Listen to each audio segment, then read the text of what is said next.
അഴീക്കോട് പരമ്പരാഗത മത്സ്യത്തൊഴിലാളി സമിതിയുടെ വാർഷിക പൊതുയോഗം നടന്നു. പരമ്പരാഗത മത്സ്യത്തൊഴിലാളി സമിതിയുടെ വാർഷിക പൊതുയോഗത്തോടനുബന്ധിച്ച് വിദ്യാർത്ഥികൾക്ക് അനുമോദനവും മുതിർന്ന മത്സ്യത്തൊഴിലാളികളെ ആദരിക്കലും നടന്നു.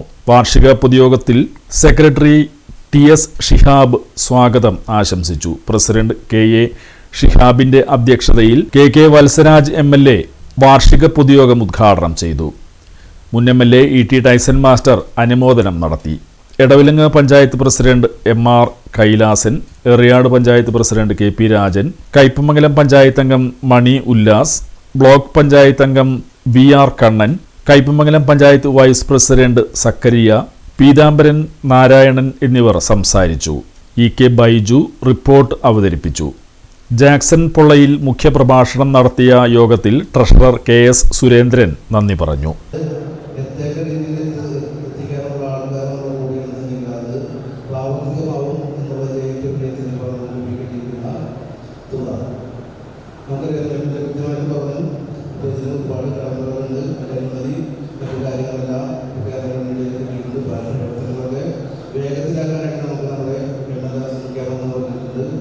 അതുപോലെ തന്നെ നമ്മുടെ കേരളത്തിൽ നിന്ന് ഒഴിച്ചുകൂടാൻ പറ്റാത്ത എന്ന് വിശ്വസിക്കാവുന്ന കേരളത്തിന് മുഖ്യമന്ത്രി പറഞ്ഞതുപോലെ കേരളത്തിന്റെ സൈന്യമാണ് മത്സ്യത്തൊഴിലാളികൾ. പക്ഷേ എന്തൊക്കെ പറഞ്ഞാലും പ്രതിസന്ധികളിലൂടെ മത്സ്യത്തൊഴിലാളികൾ കടന്നു പോകുന്നു.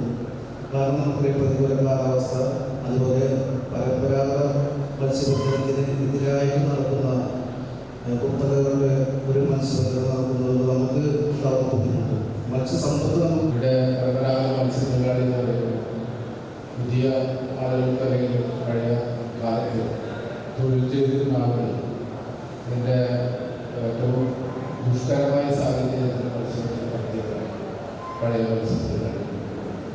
കുറച്ചുകൂടി സാഹചര്യം ഭേദപ്പെട്ടിരുന്നു. പക്ഷെ അതിനനുസരിച്ച് നമ്മുടെ മേഖലയിൽ മത്സ്യലഭ്യത കുറഞ്ഞുകൊണ്ടിരിക്കുകയാണ്. മത്സ്യലഭ്യത കുറയാൻ ഒരുപാട് കാരണങ്ങൾ ഉണ്ടായിട്ടുണ്ട്.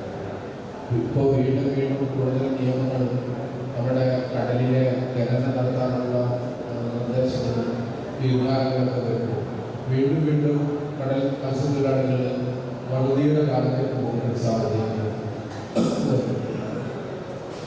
ഇവിടെ ഇരിക്കുന്ന പ്രായമേറിയ മത്സ്യത്തൊഴിലാളികൾ